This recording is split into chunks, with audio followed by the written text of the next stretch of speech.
হচ্ছে ডক্টর মোহাম্মদ ইউনূস তিনি ইংল্যান্ডে গেছেন, কিন্তু সে দেশের প্রধানমন্ত্রী তার সাথে সাক্ষাৎ দিচ্ছেন না, সুতরাং তিনি ব্যর্থ হয়েছেন।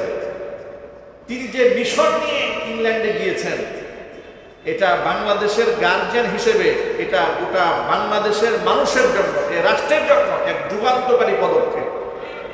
যা বাংলাদেশের কোন রাষ্ট্রপ্রধান এভাবে মাথা উঁচিয়ে পাচার হয়ে যাওয়া টাকা বিদেশ থেকে দেশে আনার পদক্ষেপ নিয়ে বিদেশে গেছেন, এমন ইতিহাস বাংলার মাটিতে আর হয় না। সেখানকার প্রাইম মিনিস্টার তার সাথে সাক্ষাৎ কেন দিবেন না, দিচ্ছেন না কেন? এটা পরিষ্কার বিষয়। কারণ চোর এবং চোরের যারা সহযোগী তারা সকলে সমান অপরাধী। কথা ঠিক কিনা জুড়ে বলে? বাংলাদেশের টাকা ইংল্যান্ডে নিয়ে হাজার হাজার কোটি টাকার সম্পদ যারা ওই দেশে ইনভেস্ট করেছেন, ওই দেশের ব্যাংকে রেখেছেন, ওই দেশকে বড় বানিয়ে দিয়েছেন, তাহলে তো তারা চোরের সহযোগী। সুতরাং ইংল্যান্ডের প্রধানমন্ত্রীকে ফেরেশতা জিবরাইল মনে করার কোনো কারণ নাই। তিনি যদি সাক্ষাৎ করতে না চান, এর দ্বারা স্পষ্ট তারা চান না চুরির টাকা বাংলাদেশে ফেরত দিতে।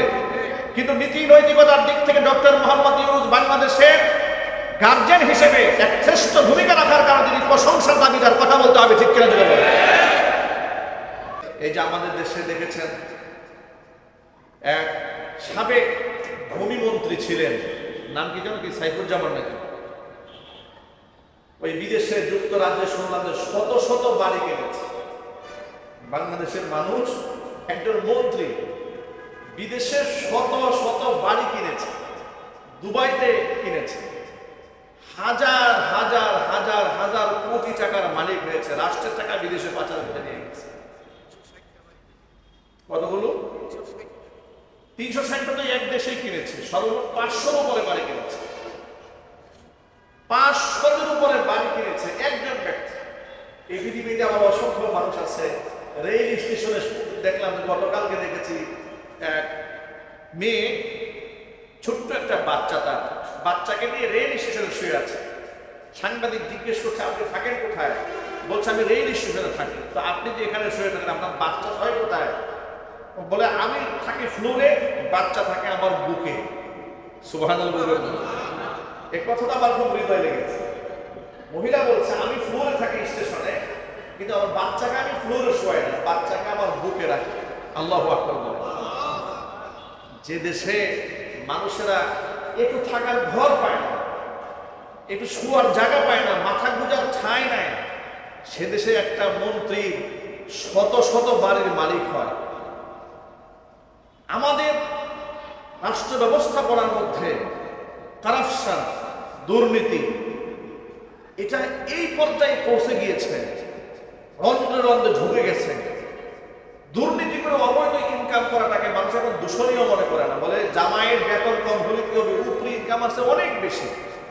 যার দরুন দেখবেন যে সরকারি ছেলে পেলে মেয়ের বাবারা মেয়ে বিবাহ দেওয়ার জন্য অস্থির হয়ে যায়, বলে ছেলে সরকারি চাকরি করে। কি বাস্তবতা আছে না?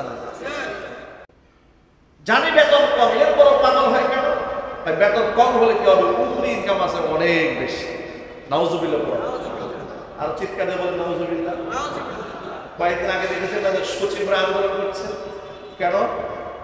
সরকার নতুন আইন করেছে, দুর্নীতি করলে, ধরা পড়লে 1 মাসেরও তাকে চাকরি থেকে বরখাস্ত করে দেব, উইদাউট ইনভেস্টিগেশন, তদন্ত ছাড়া। তদন্তের নামে তো বছরের পর বছর কাটায় যায়, চাকরি শেষ হয় না। কিন্তু দুর্নীতি প্রমাণিত হলে তাকে 1 মাসের মধ্যে তাকে বরখাস্ত করে দেওয়া যাবে। এই আইন করার কারণে তাদের মাথা নষ্ট হয়ে গেছে। আপনাদেরকে ছোট্ট আরেকটা তথ্য বলি। বাংলাদেশে দেখবেন বিভিন্ন পত্রপত্রিকা কিংবা বিভিন্ন অনলাইন প্ল্যাটফর্ম থেকে বলা হচ্ছে ডক্টর মোহাম্মদ ইউনূস তিনি ইংল্যান্ডে গেছেন, কিন্তু সে দেশের প্রধানমন্ত্রী তার সাথে সাক্ষাৎ দিচ্ছেন না, সুতরাং তিনি ব্যর্থ হয়েছেন। তিনি যে মিশন নিয়ে ইংল্যান্ডে গিয়েছেন, এটা বাংলাদেশের গার্জিয়ান হিসেবে এটা গোটা বাংলাদেশের মানুষের জন্য, এই রাষ্ট্রের জন্য এক যুগান্তকারী পদক্ষেপ। যা বাংলাদেশের কোন রাষ্ট্রপ্রধান এভাবে মাথা উঁচিয়ে পাচার হয়ে যাওয়া টাকা বিদেশ থেকে দেশে আনার পদক্ষেপ নিয়ে বিদেশে গেছেন, এমন ইতিহাস বাংলার মাটিতে আর হয় না। সেখানকার প্রাইম মিনিস্টার তার সাথে সাক্ষাৎ কেন দিবেন না, দিচ্ছেন না কেন? এটা পরিষ্কার বিষয়। কারণ চোর এবং চোরের যারা সহযোগী তারা সকলে সমান অপরাধী। কথা ঠিক কিনা জুড়ে বলে? বাংলাদেশের টাকা ইংল্যান্ডে নিয়ে হাজার হাজার কোটি টাকার সম্পদ যারা ওই দেশে ইনভেস্ট করেছেন, ওই দেশের ব্যাংকে রেখেছেন, ওই দেশকে বড়লোক বানিয়ে দিয়েছেন, তাহলে তো তারা চোরের সহযোগী। সুতরাং ইংল্যান্ডের প্রধানমন্ত্রীকে ফেরেশতা জিবরাইল মনে করার কোনো কারণ নাই। তিনি যদি সাক্ষাৎ করতে না চান, এর দ্বারা স্পষ্ট তারা চান না চুরির টাকা বাংলাদেশে ফেরত দিতে। কিন্তু নীতি নৈতিকতার দিক থেকে ডক্টর মোহাম্মদ ইউনূস বাংলাদেশের গার্জিয়ান হিসেবে এক শ্রেষ্ঠ ভূমিকা রাখার কারণে তিনি প্রশংসার দাবিদার। কথা বলতে হবে, ঠিক কিনা? কে তার সাথে দেখা করলো আর কে দেখা করলো না সেটা কোনো বিষয় নয়। বিগত বছরগুলোতে আমরা শুনেছি সুইস ব্যাংকের টাকা বাংলাদেশিদের কার কত টাকা আছে এটা বাংলাদেশ রাষ্ট্র যদি জানতে চায় তাহলে সুইস ব্যাংক কর্তৃপক্ষ অথরিটি বাংলাদেশকে জানাবে, কিন্তু কখনো তাদেরকে জানতে দেওয়া হয়নি কাদের টাকা সুইস ব্যাংকে আছে। দুঃখজনক বাস্তবতা আপনারা জানেন, সাবেক বিচারপতি কালামানিকের নেতৃত্বে বাংলাদেশের 100 সম্মানিত স্বনামধন্য আলেমদের নামের তালিকা তৈরি করে দুদকে জমা দেওয়া হয়েছিল। পত্রপত্রিকা তাদের নাম ছাপা হয়েছিল। সারা বাংলাদেশের মানুষ সেই সমস্ত আলেমদের নামের তালিকা জেনেছে। প্রত্যেকটা থানায় থানায় আলেমদের নামের লিস্ট দেওয়া হয়েছে। কিন্তু আশ্চর্যের ব্যাপার, যারা হাজার হাজার কোটি টাকা দেশ থেকে বিদেশে পাচার করেছে তাদের নামের কোনো তালিকা আজ পর্যন্ত হয়নি। কথা ঠিক না? ঠিক জুড়ে বলে। আমি তো মনে করি যারা রাষ্ট্রের টাকা বিদেশে পাচার করেছে এদের নামের শুধু তালিকা নয়, রাজনীতিবিদদের যেমন ফেস্টুন থাকে, বিলবোর্ডের চেহারা থাকে বড় বড় করে, এদের নাম ঠিকানা সহ বাংলাদেশের প্রত্যেকটা মোড়ে মোড়ে এই দুর্নীতিবাদদের চেহারা জুতার মালা পরিয়ে ক্রস চিহ্ন দিয়ে ঝুলিয়ে রাখা দরকার। তাহলে এই রাষ্ট্রের অগ্রগতি হবে। একটুখানি চিন্তা করেন, কোরআন বিমুখ জীবন যাপন করে শত শত হাজার হাজার কোটি টাকা বিদেশে ওরা পাচার করেও ওরা কিন্তু শান্তিতে নাই।